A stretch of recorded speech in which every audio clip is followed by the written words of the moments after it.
Bonjour à tous et à tous, bienvenue sur le plateau de Sans Filtre, ici en direct du Cercle des Parèges pour l'enregistrement de notre émission Sans Filtre, l'émission politique de la semaine, toujours en collaboration avec Orange et la Maison Bianchi et notre partenaire audiovisuel Wise Vision. Comme vous le savez, cette émission sera diffusée sur le site de La Semaine, sur ses réseaux sociaux. Elle sera aussi disponible en podcast et sera diffusée chez nos amis de Moselle TV. Et bien sûr, fera l'objet d'un retour dans notre hebdomadaire. Avec Aurélia Salinas, rédactrice en chef de La Semaine, nous accueillons aujourd'hui le maire et président de l'Eurométropole de Metz, nouvellement réélu. Bonjour François Grosdidier. Bonjour. Vous allez bien ? Bien. Très bien. Donc je le disais, François Grosdidier, vous venez d'être réélu au deuxième tour des municipales le 22 mars dernier, assez largement au cours d'une quadrangulaire avec 50,3% des voix, un score qu'on n'avait pas connu à Metz depuis plus de 30 ans, je crois. Et vous avez ensuite retrouvé sans trop de suspense votre siège de président de la métropole le 7 avril dernier. Alors on ne va pas refaire le match de cette élection, mais quand même ce score, vous l'avez analysé, vous y avez réfléchi. Avec le recul, est-ce que vous avez d'autres éléments qui sont venus nourrir votre réflexion sur ce score auquel vous-même vous ne vous y attendez pas ? Je m'y attendais plus que les commentateurs tout de même. Bon, mais peut-être pas d'une telle ampleur. Prévision. Non, mais je sentais bien qu'il y avait une totale distorsion entre ce que l'on disait et ce que je vivais dans la relation avec les administrés, ou quel que soit le quartier, quelle que soit la classe sociale, ou la condition, ou l'origine, je vais dire, des habitants. L'accueil était toujours très positif, le jugement positif sur la façon dont nous avions, avec mon équipe, administré la ville et la métropole. Voilà, donc on sentait bien cette distorsion et donc, mais je n'espérais pas pour autant passer avec la majorité absolue au second tour, alors que ça n'était jamais arrivé depuis qu'il y avait des triangulaires à Metz, et je pensais pas non plus que notre score à lui seul ferait plus que la totalité des 6 listes de gauche, alors même que Metz, comme toutes les grandes villes métropolitaines, est aujourd'hui sociologiquement plutôt à gauche, si on se réfère à toutes les élections nationales. Alors du coup, pourquoi ? Parce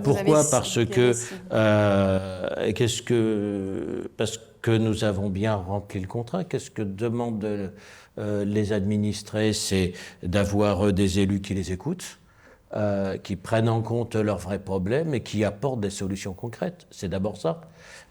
Et je crois que nous l'avons bien fait pendant 6 ans et nous le ferons encore mieux pendant 7 ans.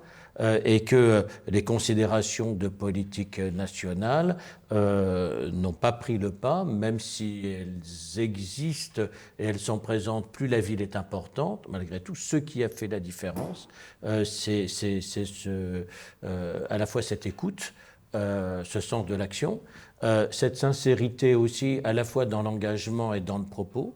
Là, on ne promet pas ce qu'on ne peut pas tenir. Quand on ne peut pas, on dit pourquoi.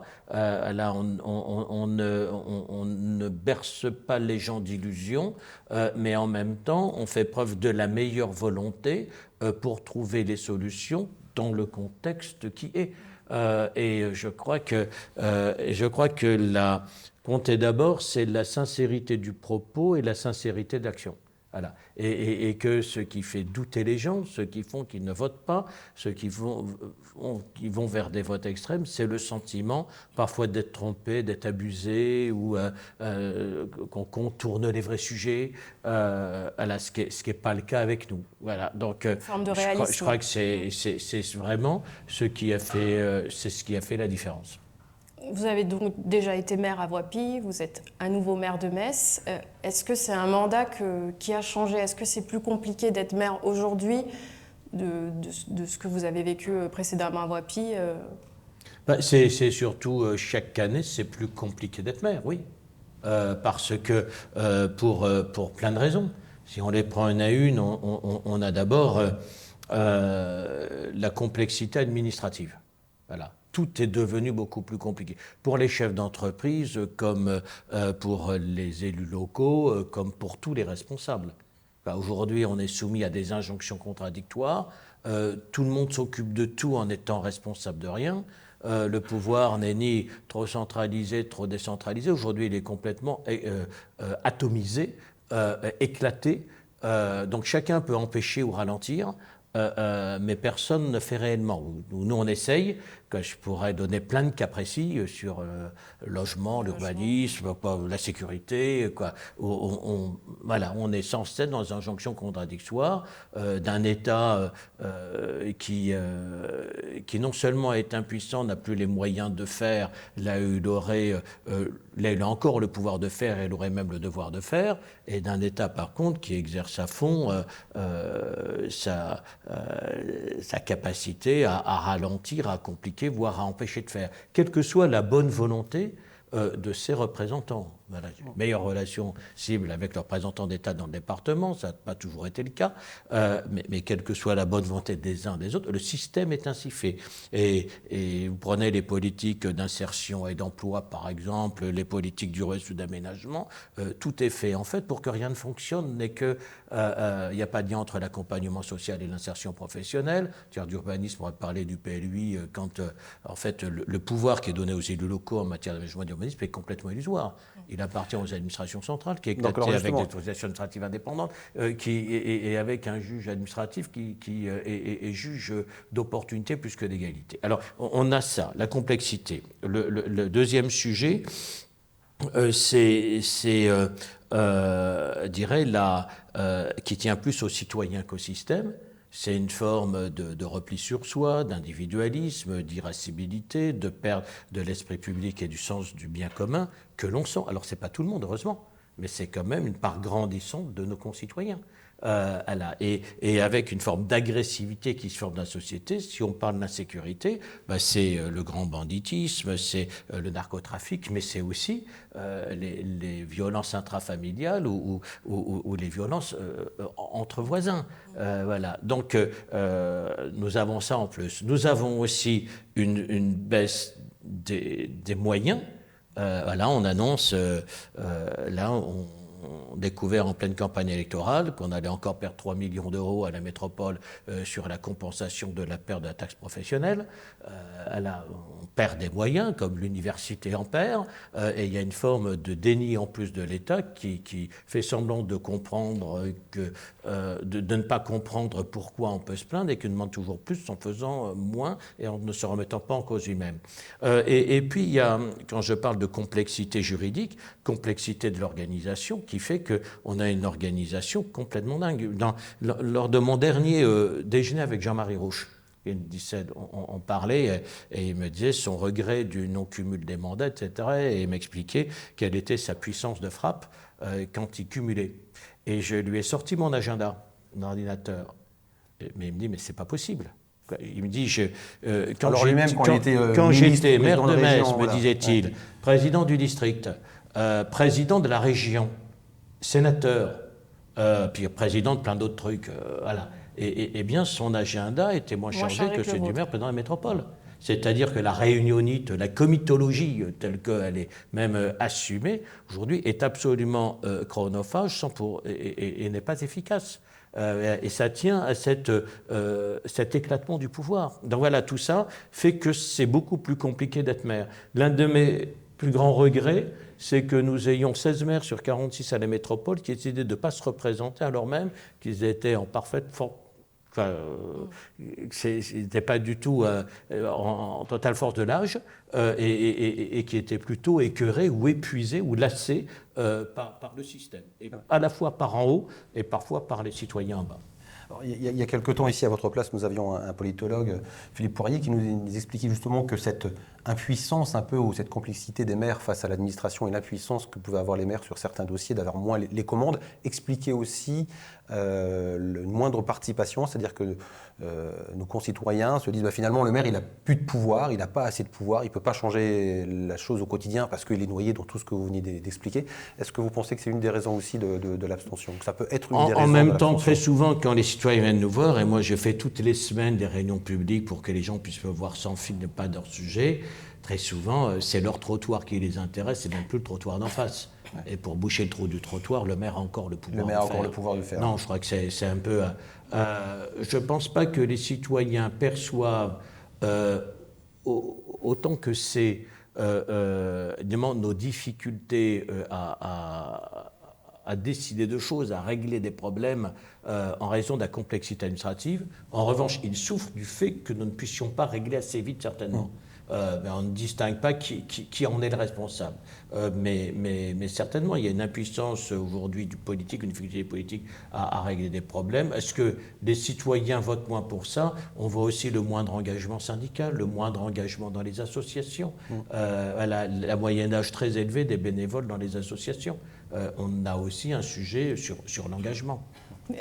Dans le tableau que vous venez de dresser sur la complexité administrative, les normes et tout, est-ce que vous voyez une lueur d'espoir? Est-ce que ça pourrait changer? Est-ce que les élus pourraient un jour retrouver les marges de manœuvre qu'ils avaient auparavant? Mais écoutez, je suis rentré en politique, quand je suis rentré il y a en 80 dans le mouvement gaulliste, qui n'était pas le mouvement le plus décentralisateur. J'ai toujours été un gaulliste plutôt girondin, ce qui est un peu atypique, mais plus j'ai évolué dans la vie politique, plus j'ai été décentralisateur.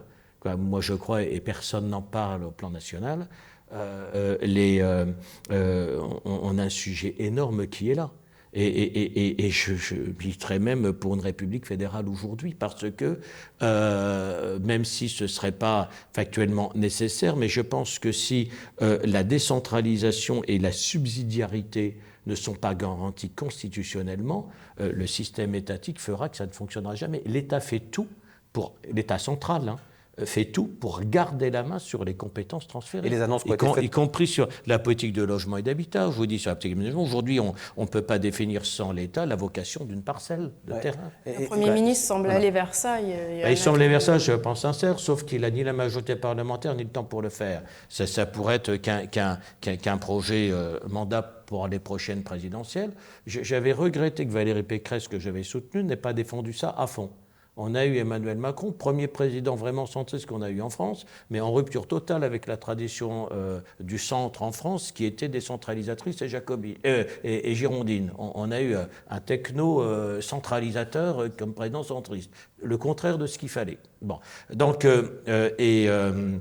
et je n'ai pas l'impression que les nationalistes ou que la gauche insoumise, ceux qui se présentent en alternative, soient davantage décentralisateurs. Ce sera le contraire. Donc ils ne répondront pas à un problème fondamental. Voilà, on est déjà en politique nationale là, mais je pense que la France a deux problèmes fondamentaux. C'est le rapport des Français au travail, c'est un sujet. Et le deuxième, c'est celui de cet éclatement d'organisations administratives qui paralyse à la fois les acteurs publics, mais aussi les acteurs privés. On reviendra sur la scène nationale tout à l'heure. Alors, votre nouveau mandat, c'est aussi accompagné d'une équipe qui a été rajeunie avec l'arrivée de nouveaux visages. Paola Zanetti au sport, Philippe Brunella à la culture, Guillaume Godet au logement. Mais du coup, exit aussi certaines personnalités de votre mandat précédent, Patrick Thiel, Jean-Marie Nicolas, Hervé Niel, Guy Reiss. Certains, parmi ceux que je viens de citer, sont émus, des dons un peu moi, j'ai rien entendu. Rincés. Alors peut-être à des journalistes comme ça, sur les réseaux sociaux. C'est les journalistes. Est-ce que vous comprenez un peu ces réactions, même si c'était un bas bruit? Écoutez, c'est simplement dans l'ordre des choses. Là, je veux dire,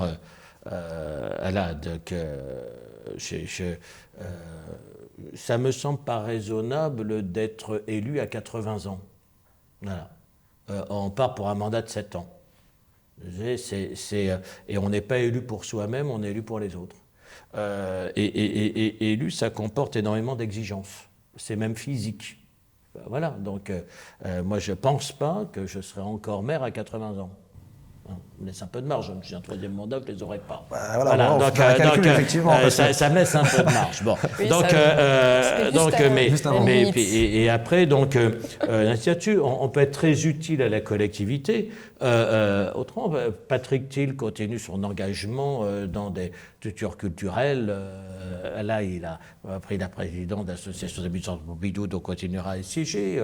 Il continue auprès de moi à me conseiller. Il sera personnalité qualifiée à la Cité musicale, et d'autres, On peut continuer un engagement pour la collectivité sans pour autant s'imposer, les exigences d'un poste d'adjoint qui est, pour une très faible rémunération, un engagement qui correspond à plus qu'un mi-temps. On n'est même pas adjoint à seulement 20 heures par semaine. C'est quand même un travail quotidien avec l'administration municipale ou métropolitaine pour les vice-présidents, et c'est en permanence des représentations le soir ou le week-end.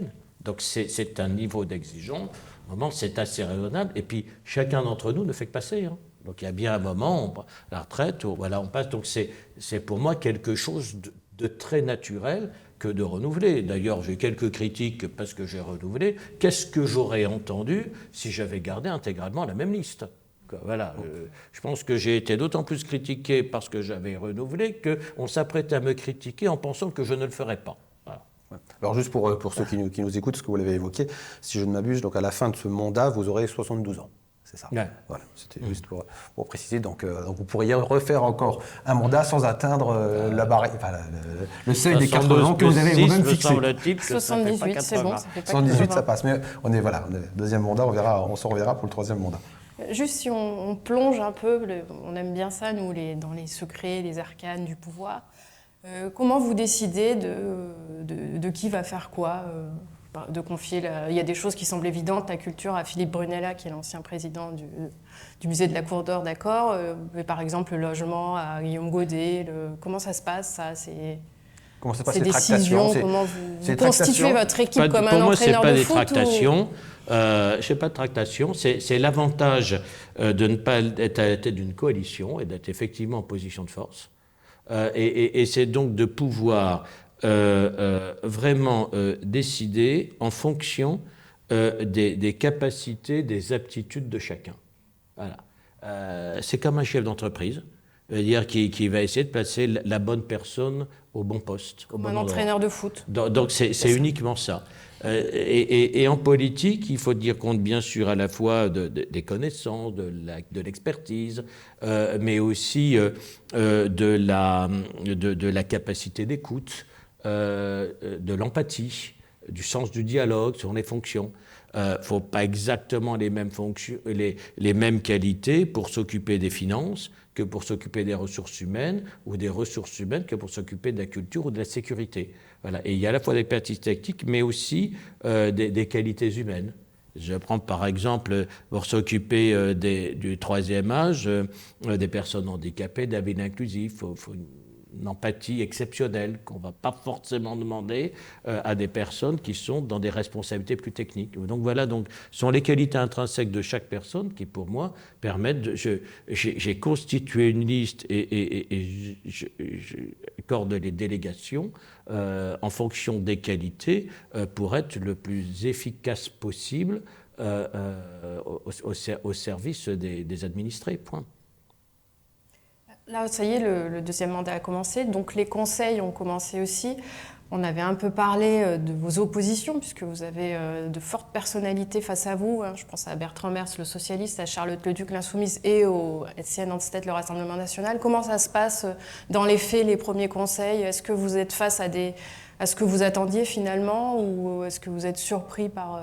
On est un peu dans la continuité de la campagne, c'est-à-dire c'est sur des postures qui sont très idéologiques.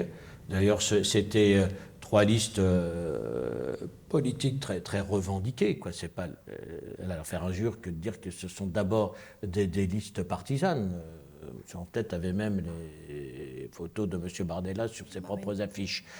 Donc il est dans un discours national et tient d'ailleurs un discours national. Quand il s'est exprimé encore hier à la métropole sur à la fois l'évaluation des politiques publiques ou sur le rôle de la métropole, il aurait pu tenir le même discours à la métropole de Brest ou à celle de Montpellier. Voilà. Donc et même les autres, ça reste un discours très, très empreint d'idéologie, au moins d'esprit partisan, et avec une opposition frontale, catégorique de LFI, et qui considère même qu'on est des collabos en acceptant d'administrer dans le cadre actuel, quand on devrait refuser de faire. Moi, je n'ai pas trop compris quel était comment nous pourrions faire si nous les suivions. Et puis, et une gauche, j'allais dire démocratique, qui s'efforce plus de tenir un discours pour reconstituer une démocratique, mais qui est assez loin finalement des préoccupations des médecines et des médecins. Donc on est plutôt dans la continuité, dans un dialogue démocratique, pacifié. Il n'y a pas d'éclat de voix ou de... Je veux dire, le débat se passe relativement bien, j'en suis plutôt satisfait. pense que quelqu'un comme Bertrand Mertz relève plutôt le niveau du débat. Assez dit, j'avais regretté le départ de Xavier Bouvet du conseil municipal parce que j'ai bien vu que votre opposition avait baissé à ce moment-là, plutôt tendance à le remonter aujourd'hui. Tant qu'on est sur, on a un peu évoqué le Rassemblement national, il y a un sujet qui a émergé, notamment au niveau national, c'est le rapport du Rassemblement national avec les chefs d'entreprise, les patrons. Ça fait plus peur aux patrons de discuter avec le Rassemblement national. Déjà, est-ce que vous, en Moselle, vous êtes témoin de ça aussi? Et quel est votre avis? Bon, j'en suis pas spécifiquement le témoin. Je pense que les voix, c'est pas ma présence, donc c'est pas le sujet. Ça pourrait être pareil pour LFI. Je vois simplement que tant la gauche, et notamment la gauche de la gauche et le RN, même si pareil qu'il y a des divergences entre Madame Le Pen et Monsieur Bardella, sont quand même dans un discours qui est démagogique. Et totalement irresponsable. Je parlais tout à l'heure du rapport des Français au travail. S'étonner qu'on se sente déclassé en France à partir du moment où on bosse quand même moins que les autres, alors que d'autres essaient de se faire une place au soleil et que forcément ils nous passent devant. Donc et moi je suis capable de dire ça à chaque individu, y compris à quelqu'un dans la détresse sociale qui vient me voir dans mon bureau et à que j'invite à bosser s'il est en capacité de le faire, qui je ferai tout pour l'aider s'il ne l'est pas, mais tout de même que je secourrai un peu si c'est la motivation qui lui manque pour bosser. Donc le discours du retour à la retraite à 60 ans, discours d'aller dans le sens de toutes les revendications sociales, y compris lorsqu'elles ne sont pas légitimes et qu'elles ne sont pas finalement équitables. On sait que le RN, s'il arrive au pouvoir, risque d'être en très grande difficulté, effectivement, parce qu'il aura un programme international. Je pense qu'il y a débat chez eux. Et par ailleurs, les chefs d'entreprise sont dans les mêmes idées que peuvent l'être la plupart des maires ou des locaux, c'est-à-dire qu'ils rassemblent des gens d'origine, de conditions, de convictions différentes, dans un objectif de produire et de faire vivre l'entreprise, comme nous les rassemblons dans l'objectif de vivre ensemble. Et non pas en opposant les uns les autres. Opposer les gens sur l'origine ou la religion ou l'orientation, ou opposer les gens sur leur appartenance à telle ou telle classe, c'est-à-dire ne concourt pas à atteindre les objectifs. On cherche à tirer vers le haut l'ensemble et non pas à fractionner. Donc là, ce que je peux dire maintenant, c'est certain que comprendre que d'abord pour le patronat ou pour d'autres institutions, ils se disent que quand on voit se dessiner les présidentielles, la perspective d'une victoire du RN n'est plus une hypothèse fantaisiste, et donc que face à Mélenchon, Bardella atteindrait largement la majorité absolue, et que tous les autres, entre Bardella et Mélenchon, semblent s'organiser pour nous préparer un deuxième tour Bardella-Mélenchon. Justement, on va peut-être renverser l'ordre de notre interview, parce que vous avez commencé à parler du national. On reviendra sur le local, Aurélia, si tu le veux bien, tout à l'heure, parce que vous avez commencé à en parler. Est-ce que pour vous, il y a une fatalité à avoir ce deuxième tour, LFI, RN, quel que soit du côté RN? Non, il n'y en a pas, mais les choses m'échappent complètement. Alors peut-être que les maires de grandes villes, présidents de département, présidents de région ayant quelques responsabilités, sens des responsabilités, ou pourront appeler tous les candidats possibles de l'arc républicain à s'entendre. Vous y croyez? J'espère, parce que de toute façon, ils ne seront plus rien, ni les uns ni les autres. Sauf à vouloir être ministre de Bardella. Je veux dire, mais ça ne tient qu'à ça, ça ne tient qu'à sauver des carrières. C'est pas ça comme le seul enjeu que l'arc républicain. Mais non, mais ce que je veux dire, c'est que c'est pas ça, c'est qu'ils feront perdre leur famille politique. C'est pas le problème de leur carrière. Vouloir à tout prix être président pour ne rien être du tout, mais assumer en plus la responsabilité d'un second tour, dont majoritairement les Français ne veulent pas, c'est l'immense paradoxe. interrogez les Français, ils ne veulent pas, très majoritairement, moins de tiers de Français ne veulent pas de ce deuxième tour. Et on est en train d'organiser, puisque manifestement, personne, si vous avez une ou deux candidatures, ne serait-ce qu'une issue des Républicains, un candidat d'Horizon, un candidat Renaissance, un candidat de la gauche démocratique, voilà, faites le compte, il n'y en a pas un qui fait 15%. Il y en aura voilà, plus donc que ça, il n'y en a pas un qui fait 15, qui est aujourd'hui, 12 à 15, ce que Mélenchon espère. Bon, et avec un RN qui sera à ce moment-là au-dessus de 30. Donc là, le deuxième tour, il est écrit. Donc voilà, c'est un appel à la responsabilité de tous ceux qui se présentent aux Français,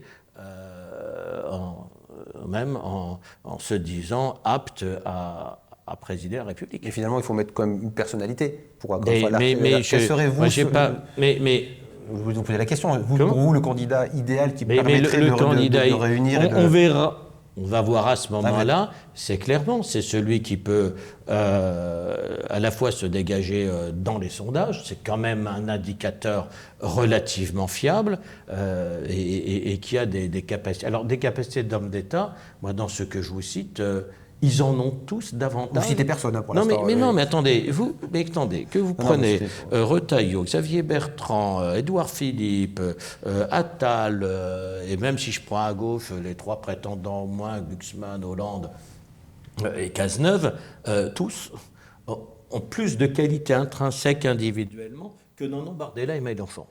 Bon, donc le problème, c'est qu'on peut pas, alors on peut pas s'entendre à la fois du PS aux Républicains certainement, et le centre de gravité de la France est quand même plus à droite qu'à gauche, et souvent c'est plutôt la droite qui bat l'extrême droite que la gauche. Mais faut que l'entente soit assez large pour couvrir un champ de 20%. Voilà, donc c'est... Et alors, moi, j'espère qu'il le fasse en étant beaucoup plus à l'écoute des Français, qui tiennent compte aussi de l'échec du macronisme. L'échec du macronisme, c'est quoi? C'est une forme de surdité, d'aveuglement, d'une technostructure par rapport aux gens. Donc il y a un vrai rapport, là les analyses de Xavier Bertrand sont très pertinentes, sur le rapport aux citoyens, le rapport au peuple. Sur la politique régalienne, Retailleau, qui a parfaitement bien analysé les sujets, et qui les avait bien mis en œuvre au gouvernement, je regrettais qu'il en parte. Voilà. Sur l'approche de l'organisation institutionnelle de la société, celui qui, à mon avis, il n'est pas dans la course, mais celui qui a la meilleure analyse, c'est Jean-Louis Borloo aujourd'hui. Le sujet de la société, d'organisation de la société. Il n'est pas candidat, lui.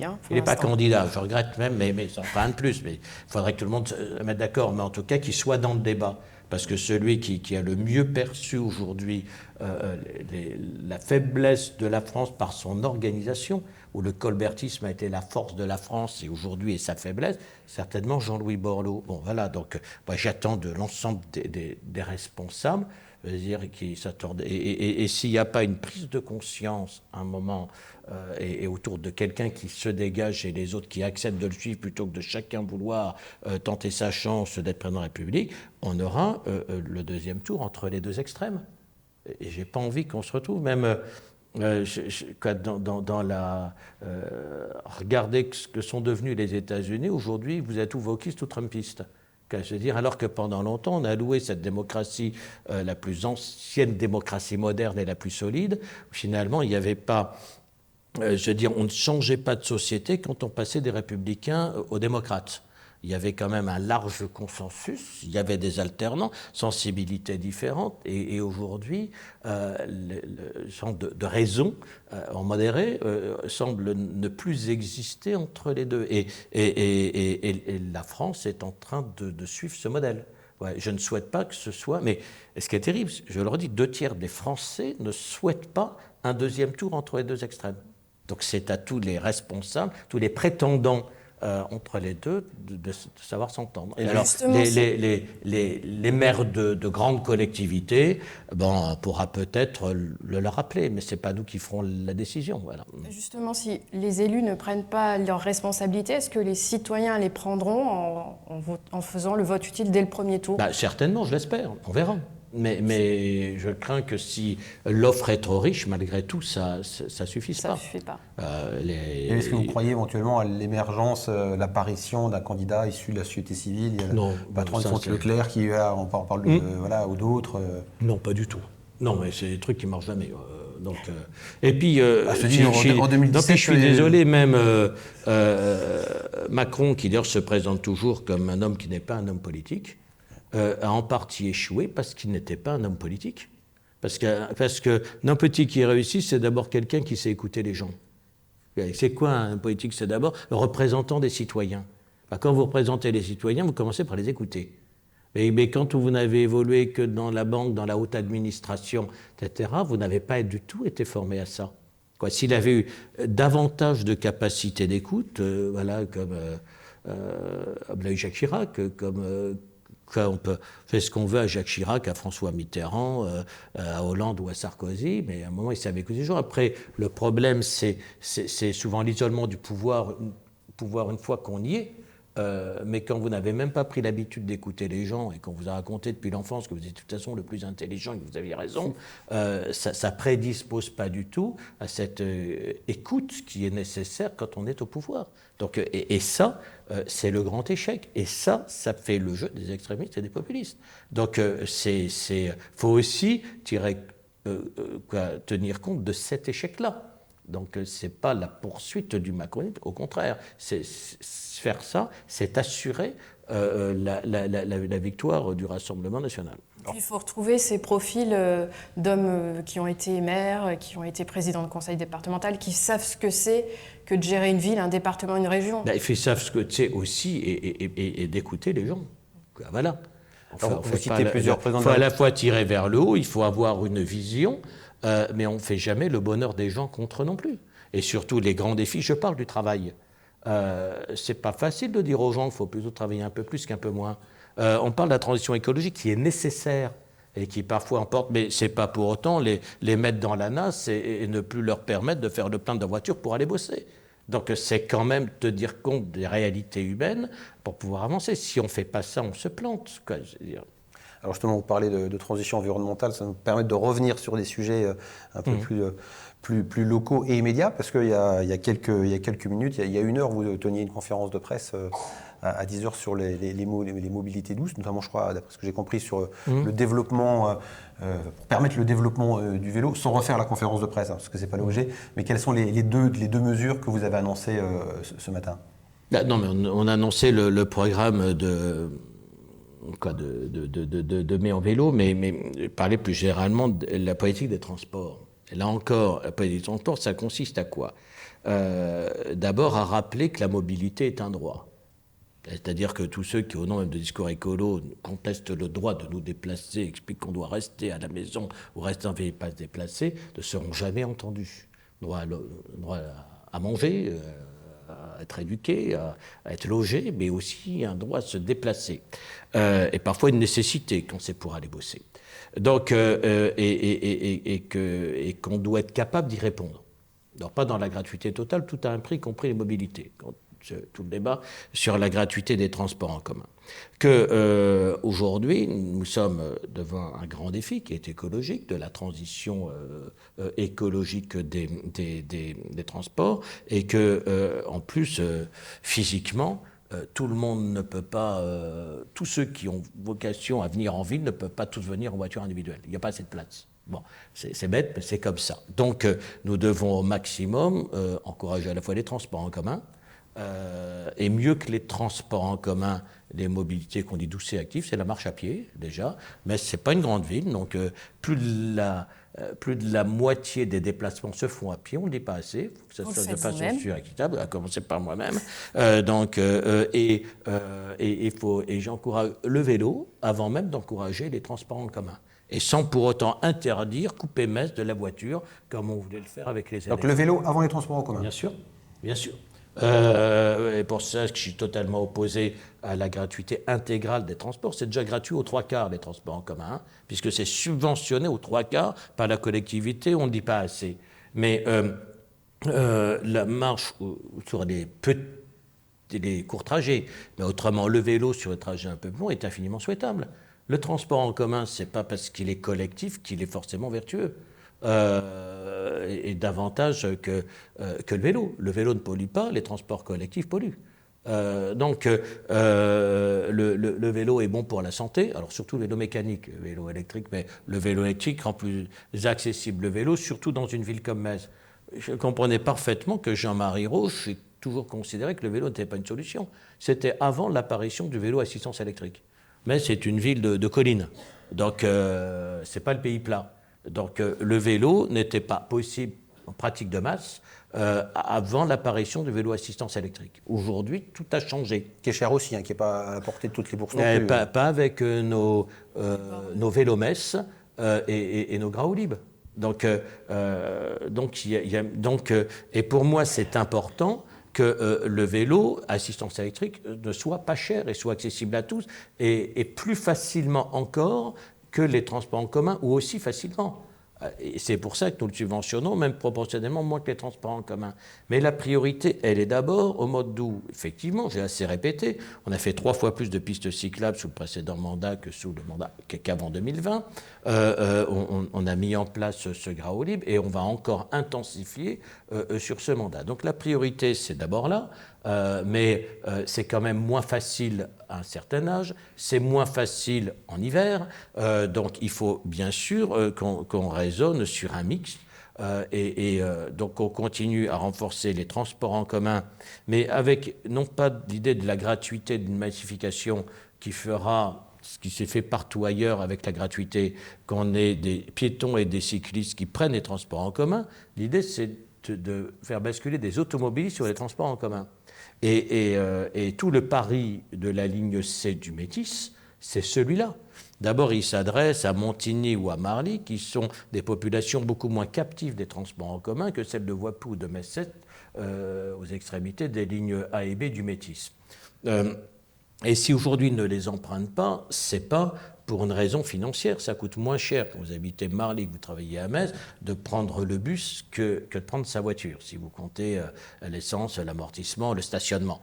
Donc s'ils ne le prennent pas, c'est parce que c'est pas assez confortable, c'est pas assez rapide, ou ils ne sentent pas en totale tranquillité et sécurité.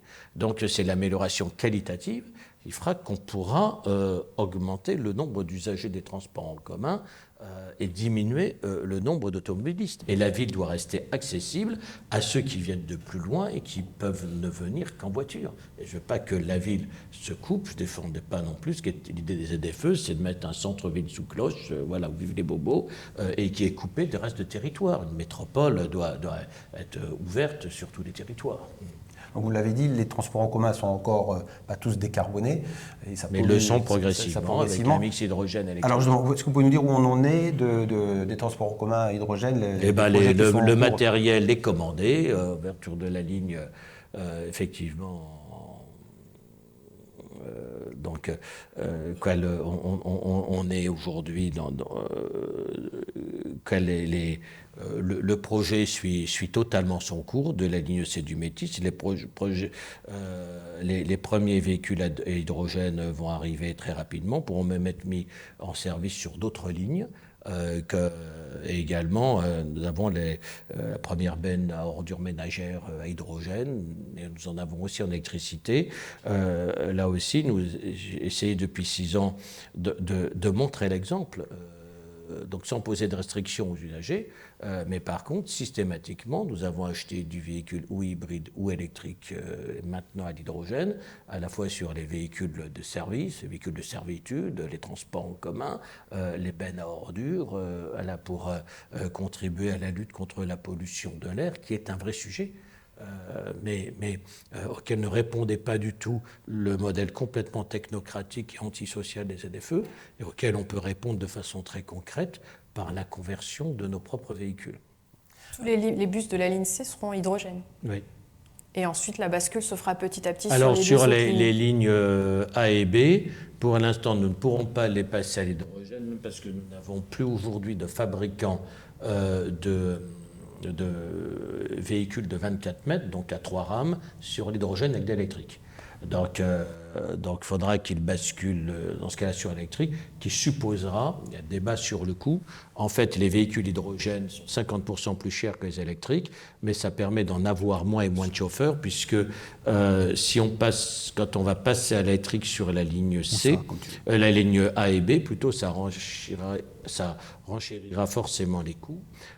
Indépendamment du coût des véhicules, on économisera le carburant, mais en revanche, nous aurons soit de l'investissement sur les lignes elles-mêmes pour pouvoir biberonner, soit c'est en fin de ligne. À ce moment-là, il y a un temps d'immobilisation du véhicule et du chauffeur, puisqu'il faut recharger les batteries, problème que nous n'avons pas avec l'hydrogène. Sur la transition environnementale, on n'en a pas, enfin c'est mon sentiment, c'est peut-être pas le vôtre, on n'en a pas tant parlé que ça pendant la campagne, on n'a peut-être pas parlé de grand-chose, me direz-vous, mais est-ce que vous trouvez qu'on en parle assez? C'est un sujet dont on parle beaucoup moins depuis quelques mois, quelques années. Est-ce que ça vous inquiète? Qu'est-ce que vous en pensez? Oui, bien sûr, ça m'inquiète. Parce que la crise environnementale est là, quoique globalement l'humanité va dans le mur, que les plus grands leaders américains, russes et chinois sont dans le déni. Et, voilà. Notamment russes et américains qui relancent complètement l'utilisation de l'énergie carbonée. Pas les Chinois. Les Chinois, c'est beaucoup plus complexe et plus sage, puisque même sur l'hydrogène, j'entends paradoxalement les écologistes me faisant le reproche de faire ce pari qui est plus audacieux et sur lequel l'État et l'Europe sont plutôt en arrière, les Chinois, eux, sont en train d'aller à fond sur l'hydrogène. Ils sont allés 20 ans avant nous sur l'électrique et ils avaient raison. Et aujourd'hui, on voit notre marché envahi par les voitures chinoises électriques. Et aujourd'hui, les Chinois sont sur l'hydrogène. Et la solution d'avenir, même sur le transport aérien, le transport maritime, c'est l'hydrogène. Voilà. Et l'Europe est absente. Donc je ne regrette pas, s'il y a des débats sur les coûts, de continuer, de poursuivre le pari de l'hydrogène. Mais c'est vrai que aujourd'hui, on est, compte tenu à la fois, je veux dire, de l'éclatement du pouvoir et la faiblesse des démocraties, c'est toujours la fréquence des échéances électorales et donc le court-termisme. C'est-à-dire, le débat n'est plus dominé. Le débat porte peu sur les questions environnementales, ou alors ceux qui y contribuent le font de façon tellement caricaturale qu'elle provoque des réactions de rejet. La façon de parler d'écologie, d'Europe Écologie Les Verts, celles qui peuvent que rebuter la majorité de nos concitoyens. Donc c'est regrettable. Et puis il y a des préoccupations sur la sécurité, que ce soit la sécurité en ville ou la sécurité du monde, aujourd'hui, qui prennent le pas sur les questions environnementales, même si les deux risquent d'être plus liés qu'on le croit à l'avenir. Moi, je regrette, et j'ai continué dans cette campagne à parler d'écologie, défendre un bilan de transition écologique, à défendre des projets, mais ce n'est pas là-dessus que nous avons été réélus. Voilà, c'est pas beaucoup plus sur les questions de sécurité, de propreté, accessoirement du logement, que sur les sujets écologiques ou sur les sujets économiques. J'ai regretté aussi qu'on parle aussi peu d'économie dans cette campagne. Mais je dois reconnaître que ce n'était pas la préoccupation première des citoyens qu'on avait en face de nous. Donc le retour, on a encore pas mal de questions à vous poser, donc qui n'ont peut-être aucun rapport avec les unes avec les autres, mais on va essayer d'en poser le plus possible dans le temps imparti. Nous sommes ici dans ce magnifique stade, dans cette magnifique tribune du FCMS. On sait que le président du FCMS, Bernard Serin, souhaite, et c'est normal, envisager l'avenir et cherche un repreneur. Est-ce que c'est un dossier que vous suivez de près? Est-ce que vous en parlez avec lui? Est-ce que vous êtes inquiet de cette transition à anticiper? Bien sûr que je suis inquiet, parce que avoir un homme comme Bernard Serin, je veux dire un grand industriel et qui est enraciné localement et qui a énormément d'amour pour Metz, c'est une bénédiction pour un maire et qu'on aimerait que ça dure éternellement. j'aimerais même en avoir davantage. Quoi, voilà, donc toujours trouvé très injuste des critiques contre lui. Alors on ne peut pas l'empêcher, c'est des supporters sur les réseaux sociaux, ils sont mauvais, mais même dans le débat public, même au conseil municipal. Parfois assister à des très, très injustes dès lors qu'on parlait de Bernard Serin ou du FC Metz. Oui, et je suis inquiet, même s'il est aussi dans l'ordre des choses. Il est assez naturel. Voilà, tout à fait légitime, à part de Bernard Serin, de vouloir passer la main. Et ça ne peut que m'inquiéter. Voilà, donc j'espère bien qu'on trouve un repreneur, mais c'est un repreneur aussi attaché que lui à la ville de Metz. Je vous dis, c'est une bénédiction de l'avoir, et c'est pas seulement l'investissement dans le club sportif lui-même, mais dans le lieu dans lequel nous sommes ici. La ville ne peut pas, d'une manière ou d'une autre, contribuer ou mais aujourd'hui, un club professionnel est une entreprise privée. Voilà. Donc, alors même si il est titulaire d'un bail amphithéotique, d'un bien qui appartient à la ville et sur lequel il investit d'un bail long, c'est une entreprise privée. Donc on est sur le sport. Vous aviez annoncé l'arrivée d'un tournoi de tennis à Metz. Ça avait créé quelques crispations avec le club de handball, le Metz Handball. Je crois que vous avez résolu le problème, ou est-ce que, oui. Où est-ce que vous en êtes? Non, on arrive effectivement à concilier les deux, bien sûr. Ça a toujours été concilié. Et voilà, donc c'est sûr, le tournoi ATP aura lieu aux arènes. Oui. Mmh. Autre sujet qui malgré tout est d'actualité, qui est un peu moins réjouissant pour vous, vous allez nous en parler. En décembre 2025, la Chambre d'instruction du tribunal judiciaire de Paris vous a renvoyé devant le tribunal correctionnel de Metz pour détournement de fonds publics. Alors c'est une affaire qui remonte aux années 2010-2015, quand vous étiez maire de Voipy. La justice vous reproche à l'époque d'avoir rémunéré des collaborateurs à un niveau de rémunération qui ne correspondait pas à la taille d'une ville comme Voipy. Donc il ne s'agit évidemment pas d'enrichissement personnel, mais vraiment de rémunération de collaborateurs. Alors je précise que vous aviez gagné, je crois, en première instance. Alors pourquoi nous en reparlons aujourd'hui, François Grosdier? Parce que l'affaire a un peu rebondi, en tout cas a fait parler d'elle lors du dernier conseil municipal de Voipy. L'opposition a demandé à ce que la ville de Voipy se porte partie civile. Donc, dans un premier temps, le maire de Voipy, Cédric Goutte, qui est un de vos proches, on le sait, a dit non. Et puis, selon nos confrères du RL, a dit réfléchir à la question. Qu'est-ce que cela vous inspire, ce rebondissement, et est-ce que vous avez parlé avec Cédric Goutte? Non, mais d'abord, moi, ça fait 30 ans que je fais l'objet d'un harcèlement judiciaire systématique. Voilà. C'est un adversaire obsessionnel, un ancien sénateur, toujours élu RN de la Metz, Jean-Louis Masson, qui désespérait de ne pas pouvoir me faire battre électoralement, souffrant de façon pathologique d'une forme de jalousie, me voyant réussir là où il avait échoué, ne le supporte pas, c'est plus un cas psy d'ailleurs qu'un cas politique, et utilise toute son énergie, parfois même tous ses moyens financiers, tout ce dont disposait sur ses indemnités de frais de mandat, pour payer des détectives privés pour me suivre, les meilleurs cabinets d'avocats, et un ancien procureur de la République de Metz, qui a fait une brillante carrière depuis, me dit, mais attendez, sa permanence maintenant sectorale, c'est une officine, et nous avons des armoires pleines de recours, de plaintes, etc., contre vous. Voilà. Et un policier qui lui demandait si on n'avait pas marre de porter plainte pour rien, il a dit, mais enfin, sur 10 ou 100 plaintes que je porterai, il y en a bien une qui aboutira. Voilà. Donc, c'est sa façon à lui de faire la politique, et très souvent relayée d'ailleurs par le Parti socialiste ou par des élus de gauche aussi. J'ai affronté des formes d'alliance objective et de tir croisé. Donc, j'ai eu contre moi des dizaines et des dizaines de procédures. J'ai le droit à des perquisitions, à la garde à vue de mon directeur de cabinet, parce qu'on ne pouvait pas me mettre en garde à vue moi-même parce que j'étais parlementaire, des centaines d'heures d'audition sur plein de plaintes. Alors effectivement, j'ai fait des jurisprudences. Face à ça, j'ai été le seul élu de France qui a été condamné, déjà pour détournement de biens publics, pour avoir utilisé, comme tous les parlementaires de l'époque, de temps en temps, la voiture de la collectivité pour aller à Paris. Alors que j'allais aussi à Paris pour l'Association des maires de France, l'ANRU, ou pour aller dans différents ministères. Voilà. J'étais le seul élu de France, ancien parlementaire, condamné pour prise illégale d'intérêt dans la gestion de réserve parlementaire. Alors que comme on conçoit la prise illégale d'intérêt aujourd'hui, toute la réserve parlementaire n'était que prise illégale d'intérêt. c'est qui a été supprimée, sauf qu'elle était à disposition de tous les élus de droite comme de gauche et tout le territoire, et que c'était le système. Bon. Donc là, moi, je vois avec...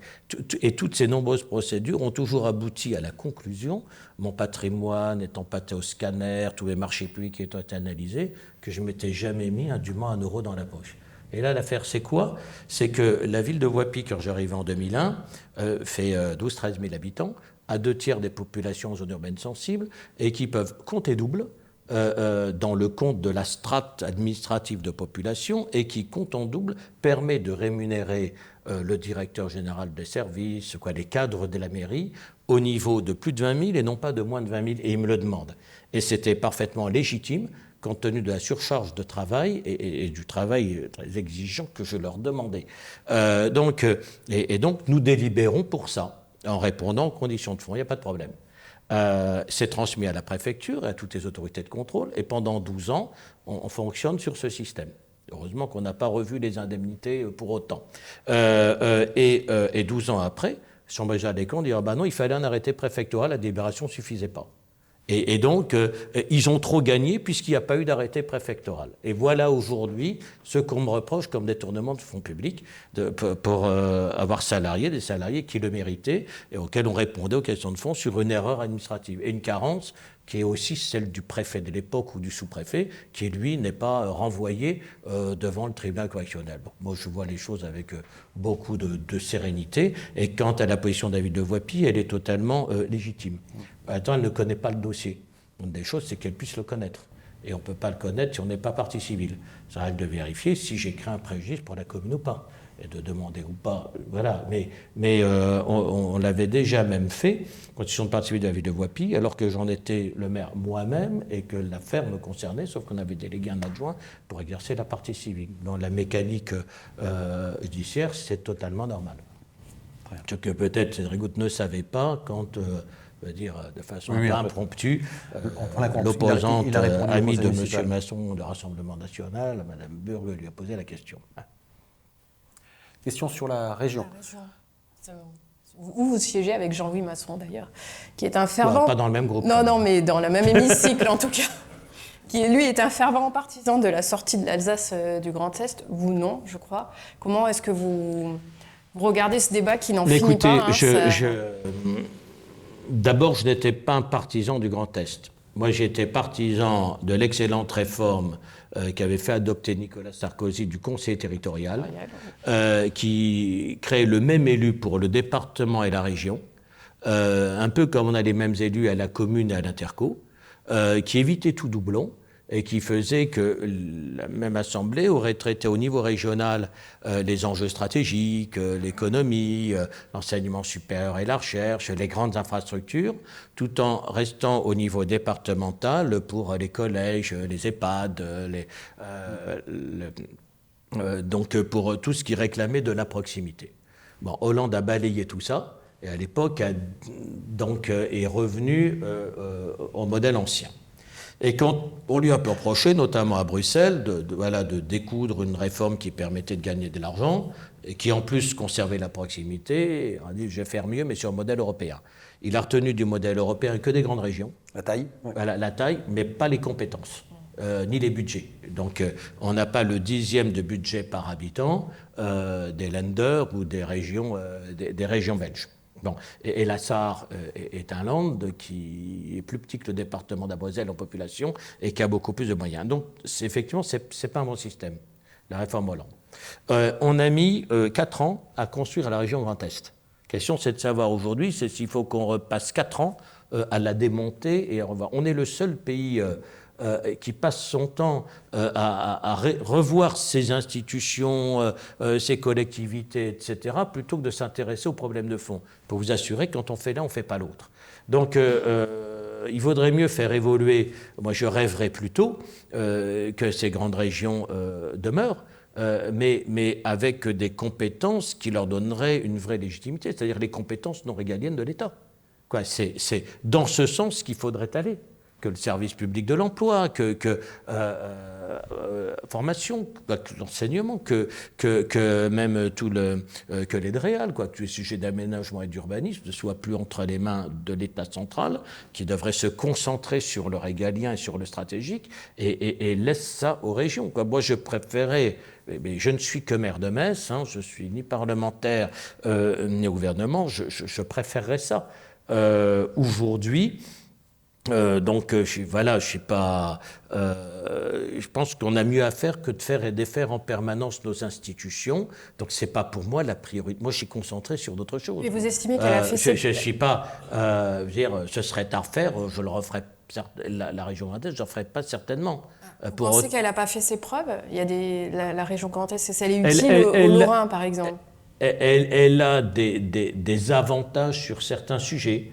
Par exemple, on se rend compte que sur des sujets, par exemple industriels, si on va prendre l'industrie automobile ou l'industrie mécanique, eh bien de la Haute-Alsace aux Ardennes et avec une centralité chez nous, en Lorraine-Nord, je veux dire, on est quand même sur des sujets communs. On peut faire travailler aujourd'hui les universités de Lorraine, de Reims et de Strasbourg ensemble, et pas alors qu'elles étaient plutôt dans un mode de rivalité totale, quoi. Voilà. Donc il y a des avantages. C'est toujours un inconvénient que de gérer des compétences de proximité de loin, même si ont été faites les maisons de région malgré tout. Pour moi, il y a peut-être des compétences qu'on devrait rendre au département plutôt que de les prendre à la région. Et la région devrait prendre des compétences à l'État. Le problème, c'est que ce mouvement de création de région et comme de métropolisation, il s'est fait en remontant des compétences vers le haut, alors que la décentralisation, c'est les faire redescendre vers le bas. Voilà, alors faire des grandes régions pour prendre des compétences de l'État, ça aurait pu avoir un intérêt, mais pour les anciennes compétences des régions, ou pour plutôt les compétences des anciennes régions et les anciennes compétences des départements, ce n'est pas forcément l'échelon plus pertinent. Mais il vaudrait peut-être mieux plutôt faire glisser les compétences vers le bas que de vouloir revoir toute la carte. Et très sincèrement, ce n'est pas ma préoccupation prioritaire. Moi, je suis plus dans le développement d'économie, dans le développement de notre enseignement supérieur, dans la résolution des problèmes quotidiens des gens, que dans cette espèce de mécano institutionnel qui mobilise tant le microcosme. Alors, sur le microcosme, justement, et sur ce point, un membre de votre majorité, Emmanuel Lebeau, on a l'impression, non, il ne milite pas spécifiquement pour la sortie de l'Alsace du Grand Est, mais il anticipe, j'allais dire, en disant, si le Grand Est explose, on aurait donc une région à deux anciennes régions, Champagne-Ardenne, Lorraine, et à ce moment-là, la capitale de la région pourrait revenir à Metz, et on a l'impression qu'il anticipe déjà. Ce serait certainement un avantage, mais on serait d'autant mieux placé pour profiter de la situation qu'on n'aurait pas contribué à la créer. Voilà. Donc, voilà. Et donc vous êtes d'accord, mais est-ce que c'est pas trop tôt de lancer ce débat parce que ça apporte de l'eau au moulin à ceux qui veulent en sortir, oui, mais le sujet n'est pas là, parce que après Champagne-Ardenne peut dire aussi la même chose. Si Chalon il se mobilise, on doit retrouver notre préfecture de région. Champagne-Ardenne tout seul, ça me paraît plus difficile. Après, avec en plus je veux dire, quelle compensation financière aussi, parce qu'un ensemble Lorraine-Champagne-Ardenne, c'est quand même économiquement un peu problématique. Avec des élus champenois. La richesse n'est pas extraordinaire en Champagne-Ardenne. Des élus champenois et marnais qui sont en plus un peu plus influents actuellement que les élus lorrains au niveau national. Je pense notamment à la ministre de la Défense, mais aussi à quelqu'un comme Arnaud Robinet. On a l'impression que mais ça, vous savez, ça passe très vite. Hein. Ça va, ça vient. Ouais. On aimerait bien que ça revienne aussi. Oui, non, mais ça, les influences. D'abord, aujourd'hui, il y a... on a complètement changé d'époque là-dessus. D'abord, effectivement, à il fallait peser au Parlement et au gouvernement étant élu d'un territoire. Aujourd'hui, c'est presque l'inverse. D'abord, les deux sont coupés, et que, moi je l'ai vu pratiquer avec plusieurs membres du gouvernement, on a une conception tellement extensive aujourd'hui du conflit d'intérêts que des ministres qui assumaient le soutien à leur territoire autrefois et qui étaient glorifiés pour ça, Raymond Mondon, avec l'arbitrage sur l'autoroute A4, Jean-Marie Roche, qui amenait TDF à Metz, Pierre Mesmer, c'est à la fois Quatennens et Lira, Jean Lorrain, je veux dire, avec comment s'appelle l'Institut de recherche pour les handicapés, le CERA à Voipy, était glorifié pour l'avoir fait. Aujourd'hui, un ministre prend une décision favorable à son territoire, il fait la une du Canard enchaîné et dénoncé pour conflit d'intérêts. Donc les choses se passent plus du tout comme avant. Hein. Donc dans la relation Paris-territoire. Dernière question, Aurélie, avant de passer le micro à la salle. Oui, juste un peu de politique fiction. Vous nous aviez dit dans une interview que vous aimeriez finir votre vie politique à Metz, que c'est un scénario qui est pour vous dans votre tête. Mais il y a des postes que vous n'avez jamais occupés quand même. Je pense à la présidence du département, la présidence de la région. Ça, c'est des choses qui vous... Écoutez, on peut j'en ai fait beaucoup. Bah oui, mais justement, il manque les cases là. Député européen non plus. Écoutez, j'ai été député conseil municipal de Metz en 1989 et député en 1993, président de la région en 1992. J'ai été conseiller général, vice-président de la région, conseiller municipal, maire d'une grande ville, maire d'une ville moyenne, président de métropole. Si ça s'arrête à Metz comme maire de Metz, ça vous va bien. Il y a peu d'élus qui ont connu autant de fonctions différentes. Donc alors, j'aurais pas été député européen. J'ai fait 8 fois dans ma vie, je n'aurais pas été. J'aurais aucune envie d'y être aujourd'hui. Donc voilà. Donc voilà. Bon, mais. Si ça s'arrête là où vous êtes aujourd'hui, c'est bien. Je pense pas quand même avoir. Non, je n'avais pas de vie, j'ai aucun problème là-dessus. Merci François Baudidier. On va passer donc le micro à la salle si le public a des questions.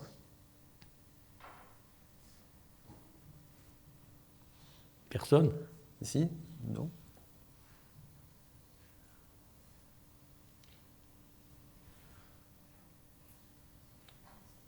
Oui, allez-y, Patricia Lecoq. Aucune question sur Metz ou la métropole. C'est un micro pour Patricia Lecoq, directrice régionale d'Orange.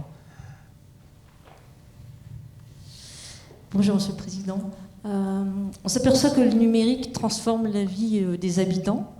Est-ce qu'il y a dans cet aspect-là des axes que vous souhaitez développer plus spécifiquement dans votre nouveau mandat ? Oui, le numérique transforme complètement. À un moment, la grande préoccupation des élus, c'était d'abord de permettre l'accès physique au numérique. C'est ce que Jean-Marie Roche a commencé à développer en étant très avant-gardiste, puisque c'était les années 80, l'accès à Internet. Et dans les années 90, beaucoup s'imaginaient que Internet resterait cantonné aux universitaires et à quelques professionnels. Bon, c'est pas du tout que ça concernerait tous les citoyens. Alors sur, l'accès physique, aujourd'hui, on n'a plus de sujet. Après, c'est sur l'accès des personnes et sur les transformations que ça peut générer dans les organisations humaines. Voilà. Alors, l'accès des personnes, on se rend bien compte aujourd'hui que ça crée un élément de fracture de plus, à la fois culturelle et sociale, ce qui nous amène à financer, c'est des postes nouveaux, que l'État a encouragé, bien sûr, il les encourage au départ, puis après il se retire des financements, donc c'est plus qu'à notre charge, mais c'est d'avoir des conseillers numériques dans nos mairies de quartier pour aider les gens, à la fois les initier au numérique, ou parfois même se transformant en quelque sorte en écrivain public numérique pour faire les démarches à leur place, parce que même quand on leur explique, ils ne comprennent pas qu'il faut faire à leur place. Donc, et ça concerne beaucoup de nos concitoyens. Et dans notre travail de cohésion sociale, ça consiste aussi et beaucoup à réduire cette fracture numérique.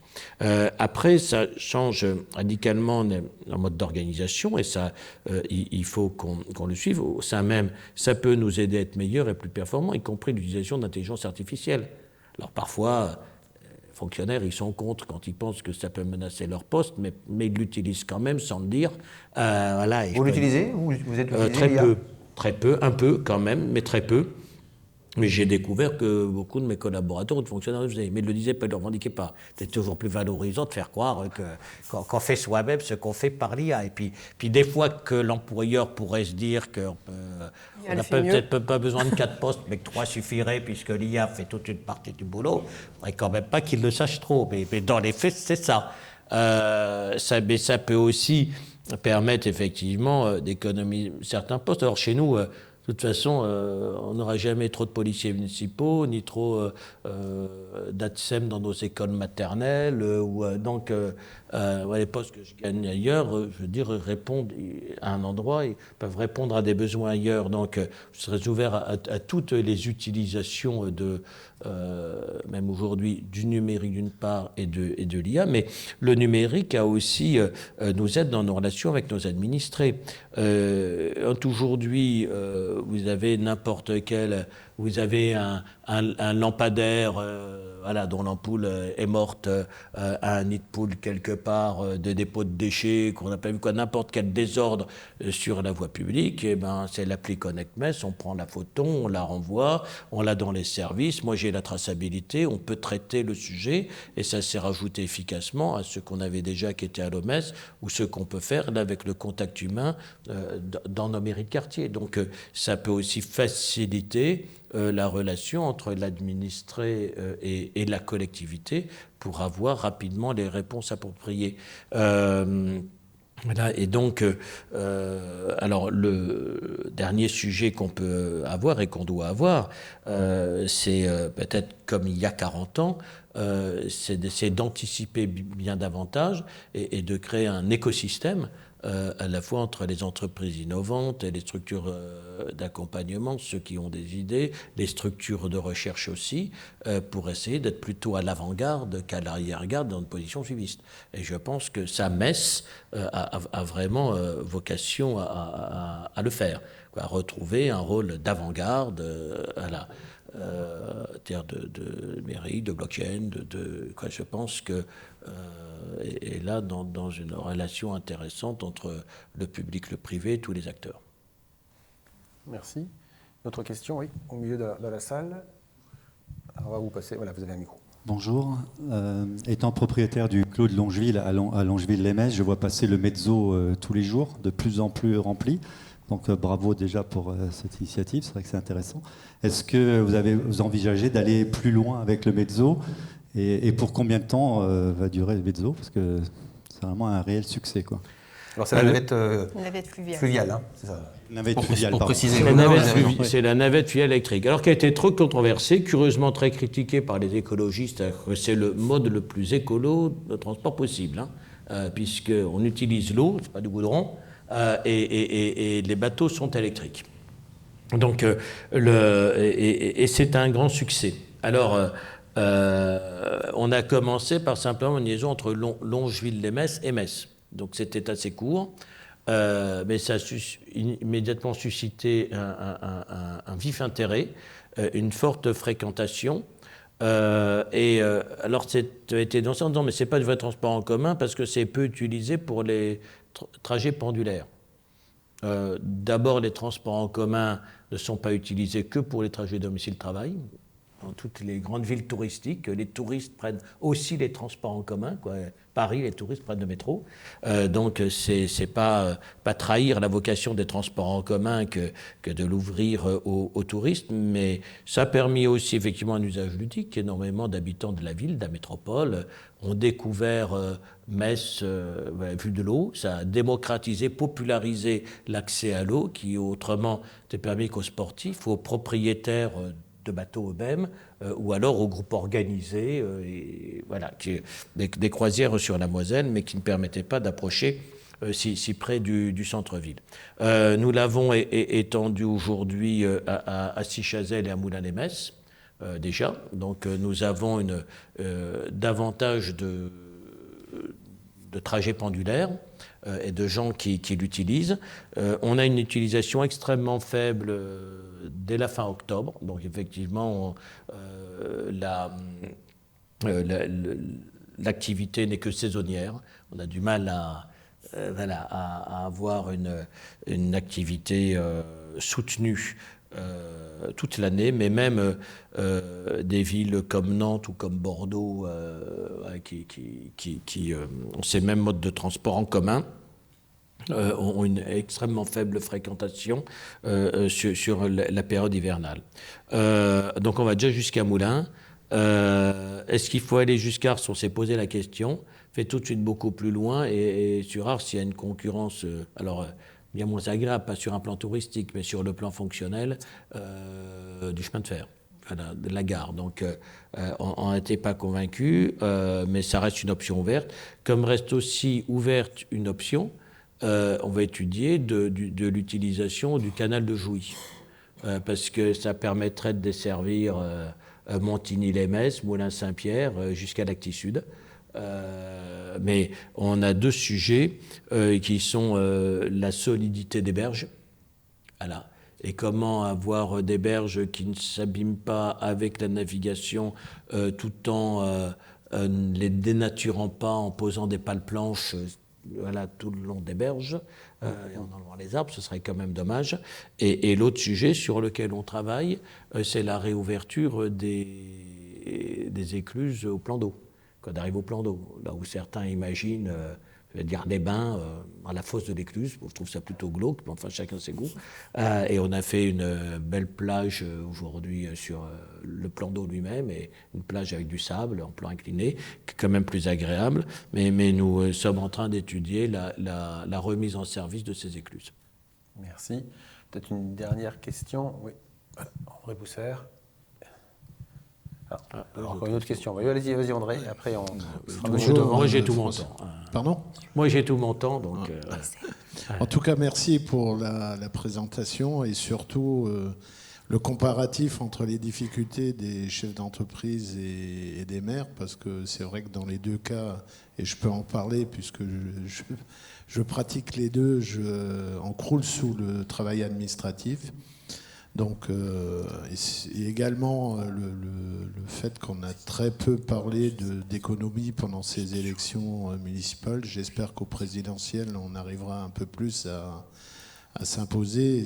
On a déjà commencé au niveau du MEDEF.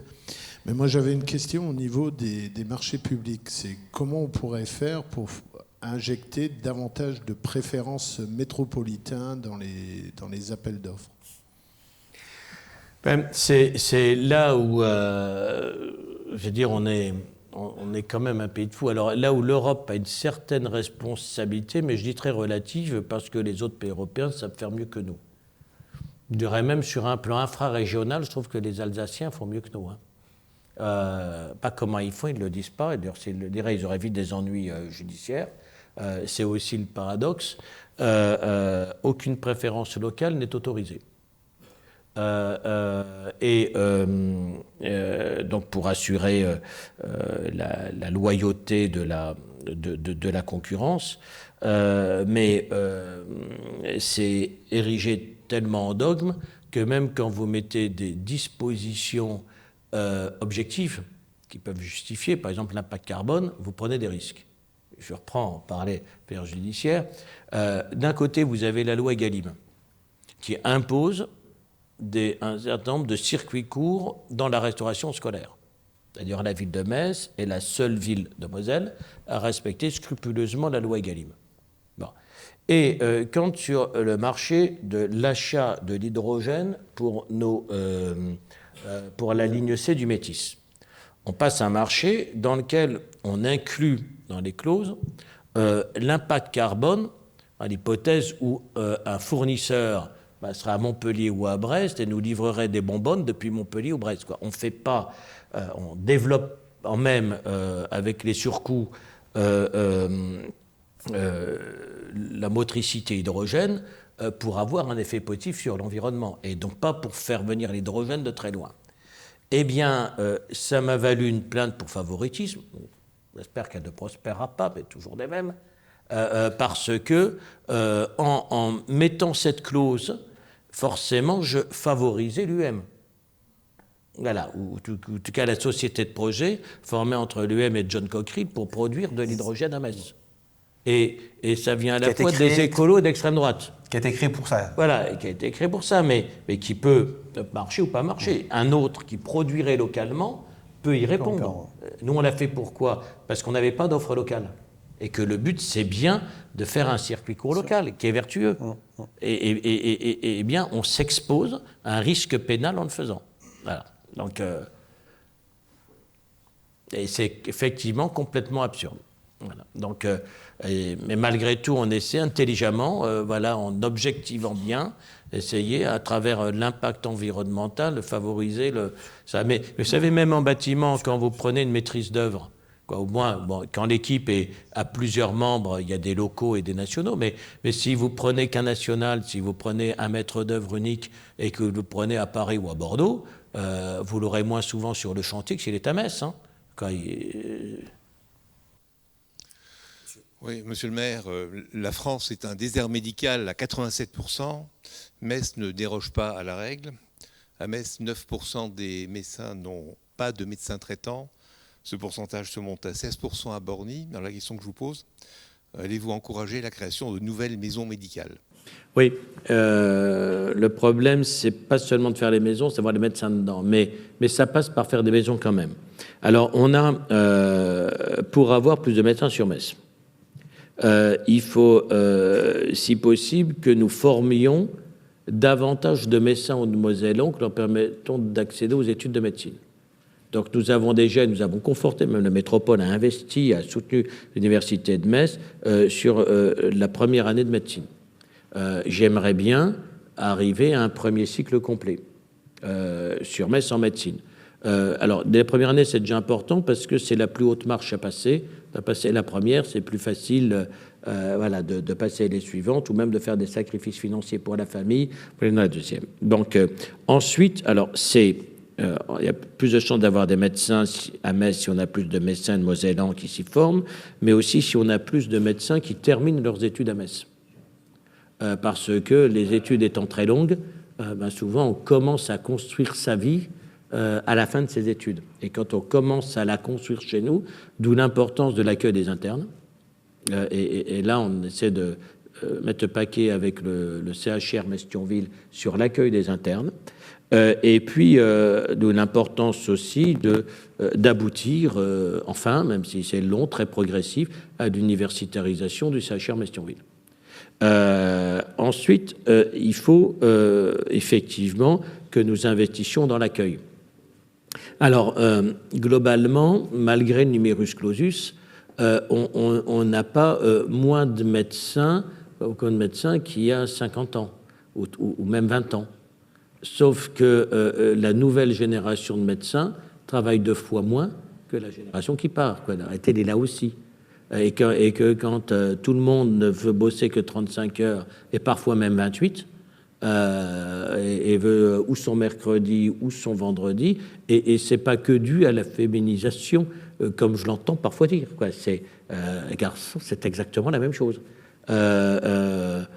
Pour ça que je suis pas favorable d'ailleurs à ce qu'ils demandent souvent, qui est la revalorisation de la consultation, parce que plus la consultation est payée, moins on en fait. Mais on a changé de modèle et donc les médecins qui s'installent ne sont plus comme la génération d'avant à travailler de 8h à 18h au cabinet, après de prendre sa sacoche et d'aller faire le tour des familles et répondant même au téléphone de week-end aux familles qu'elles connaissent bien. Ça, c'est terminé. Donc ils demandent une organisation plus collective, mais par ailleurs demandent à ce qu'on les aide à assumer le coût immobilier de l'exercice de leur profession. Alors qu'un médecin dans l'ancienne génération qui bossait beaucoup, et aussi à une époque où l'investissement immobilier était quand même plus facile. Aussi, parce qu'on a en plus la dégradation, je veux dire, des conditions d'un investissement immobilier qui vient compliquer la tâche. Donc, ça veut dire que nous devons investir, nous, la collectivité, et c'est, j'allais dire, au moment où on a réduit nos moyens, c'est une charge de plus qui nous revient, mais qu'on va assumer, parce que la santé est la première préoccupation, même devant la sécurité, hein, c'est l'intégrité physique qui est en jeu. Donc nous avons créé une maison médicale à Magny. Nous lançons la construction d'une maison de santé pluriprofessionnelle à la Grange-aux-Bois. Nous avons transformé en cabinet médical un local à la Patrotte. Nous voulons faire une maison de santé pluridisciplinaire dans la caserne des Vallières à Devant-les-Ponts. Et notre objectif, c'est bien d'avoir au moins, sur ce mandat, un nouvel équipement par quartier, compris dans le centre-ville. Donc c'est ce à quoi nous travaillons à fond. Donc soit en transformant des locaux municipaux, soit en aidant des initiatives privées. Et on parlait de Borny dans les QPV, c'est encore plus difficile. Donc on regarde à la métropole comment on peut soutenir au titre de la politique de la ville, et en apportant aussi des réponses. Dans les difficultés d'un QPV, il y a le sujet sécuritaire aussi, donc en apportant une réponse à ce sujet aussi. Mais pour nous, c'est devenu ce qui n'était pas forcément le cas en 2020, mais effectivement, la démographie médicale, c'est devenu une priorité, même si c'est d'abord de la responsabilité de l'État. Une dernière question.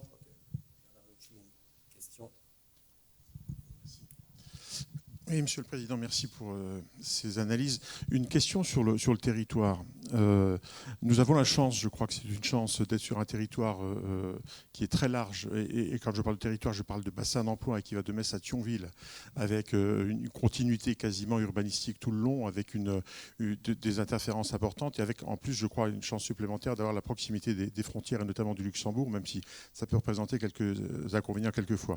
Mais au global, on est sur un territoire qui est riche, important et économiquement fort.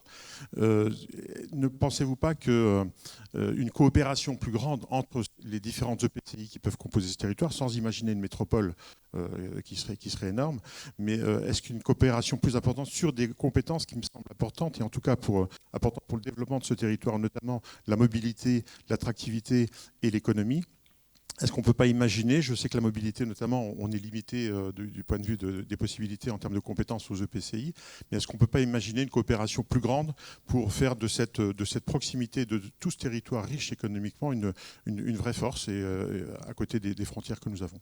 Merci. Alors, si, et vous avez tout à fait raison. D'abord, physiquement, nous n'avons qu'une métropole de Marly à Étanges-Grande.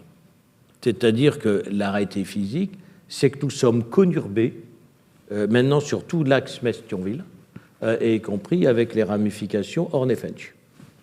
Physiquement, c'est qu'une agglo. Bon. L'INSEE continue à parler de 2 voire 3 bassins. Je veux dire, ça n'a pas de sens. C'est qu'un seul bassin. Et je dirais même au-delà, nous n'avons qu'un seul bassin transfrontalier. C'est-à-dire que les questions aujourd'hui d'emploi, et donc de formation, les questions de mobilité, avec les 120 000 qui montent et qui descendent tous les jours, et d'habitat, bien sûr, et bien sont communes, ça ne forme qu'un seul bassin. Et nous n'avons pas la structuration administrative correspondante. Et je le regrette. Alors, certains, à un moment, c'était l'idée, la CCI à Brésil, il y a 15 ans, de lancer la métropole Metz-Thionville. Une intercommunalité de premier degré, c'est pas évident parce qu'elle gère aussi des sujets du quotidien. On gère la voirie. Il y a certaines intercommunalités qui gèrent même la petite enfance. J'imagine pas que même structure gère des tâches du quotidien de la frontière luxembourgeoise au sud messin. Donc ça me paraît difficile. Je regrette que le pôle métropolitain, on en a constitué 2, dans 2. Un qui est le Sillon-Lorrain, qui est un réseau de villes qui doit exister, continuer, mais qui n'a quand même pas beaucoup de sujets concrets communs, des sujets stratégiques, oui, mais pas des sujets quotidiens. Et par ailleurs, il y a eu un pôle métropolitain transfrontalier très réduit, vraiment sur la bande transfrontalière. Alors que le phénomène transfrontalier, il touche Metz, il touche l'enseignement supérieur, il touche la gare de Metz. On a, sur la métropole, on a plus de 10-11 000 frontaliers, et proportionnellement, ça augmente plus vite à Metz On est en valeur absolue la 3e intercommunalité employeuse de frontaliers, et chaque année, on augmente plus que les autres parce qu'il y a davantage de réserves et les emplois tertiaires supérieurs sont plus à Metz que sur la bande frontalière. Donc, on a créé 2 pôles métropolitains, alors qu'il y ait une structuration là, oui, alors que le vrai pôle métropolitain le plus utile, il aurait été Metz-Thionville-Briey, quoi. Il aurait été sur cet aglo physique qui n'existe pas. Donc, on ne peut pas prendre l'initiative de... Alors, oui, alors je l'ai déjà pris sous le précédent mandat, je l'ai fait très discrètement. Je n'ai même pas invité la presse, parce que mais je suis le premier à avoir fait des réunions des 16 présidents d'intercommunalité de Moselle-Ouest et Meurthe-et-Moselle-Nord. Et pourquoi je n'ai pas fait avec la presse? Pourquoi je n'ai pas voulu poser de structure? Parce que je ne voulais pas qu'il y ait le moindre enjeu de pouvoir ou de récupération. Je voulais qu'on soit d'abord sur des sujets très techniques, des sujets de travail, et qu'on voit quels étaient nos... Voilà, identifie les points sur lesquels nous devions travailler ensemble avant voilà.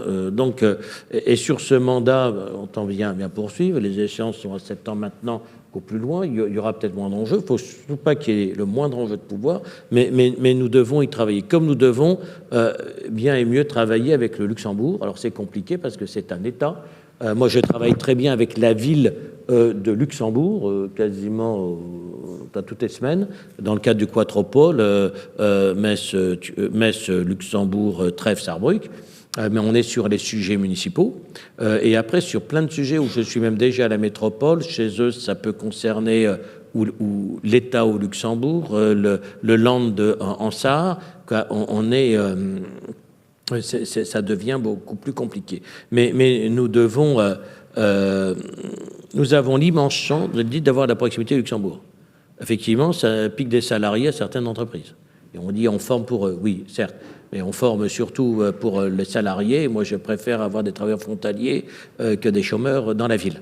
Et puis, le Luxembourg, c'est 120 000 salaires, elle est en moyenne à 3 000 euros net. C'est 360 millions d'euros chez nous, de flux financiers qui soutiennent toute l'activité tertiaire chez nous. Maintenant, quand on a encore 8% de chômeurs, on peut se dire qu'il faut peut-être plus se poser la question de savoir comment on met les chômeurs au travail plutôt que dire salaud de luxembourgeois qui nous piquait la main-d'œuvre qualifiée ou motivée. Voilà. Donc, et on doit travailler sur l'infrastructure. On arrive à la fin, pas le temps de dire tous mes regrets, ou plutôt mon impatience de voir comment bouge difficilement, et d'abord de la faute là, de la technostructure d'État français, les projets de mobilité vers le Luxembourg, parce que ça n'a quasiment pas évolué en 40 ans, alors que les trajets pendulaires ont complètement explosé. Donc, mais nous devons effectivement bien davantage travailler sur cet espace, sur toutes les questions stratégiques. Après, la métropole, elle est ouverte à tous ceux qui veulent bien y adhérer, je le redis. Elle aura vocation à quelques communes. Avec Rive-de-Moselle, ce sera très difficilement possible pour des mêmes raisons. Je n'aurai pas le temps de revenir dessus, mais le système financier aujourd'hui fait que des intercommunalités d'une taille limitée qui ont des très gros établissements industriels, je pense à Rive-de-Moselle ou à Cattenom, n'ont objectivement pas du tout intérêt à se fondre dans une intercommunalité plus importante. Voilà. Donc tant que le système est comme ça ne bougera pas. Je ne peux pas en reprocher, même si les élus qui sont à leur tête ont totalement conscience de la nécessité de travailler ensemble. Merci François Grosdier, ce sera votre conclusion. Merci à tous d'avoir assisté à l'enregistrement de Sans Filtre. Nous vous donnons rendez-vous fin mai pour une nouvelle émission. Merci.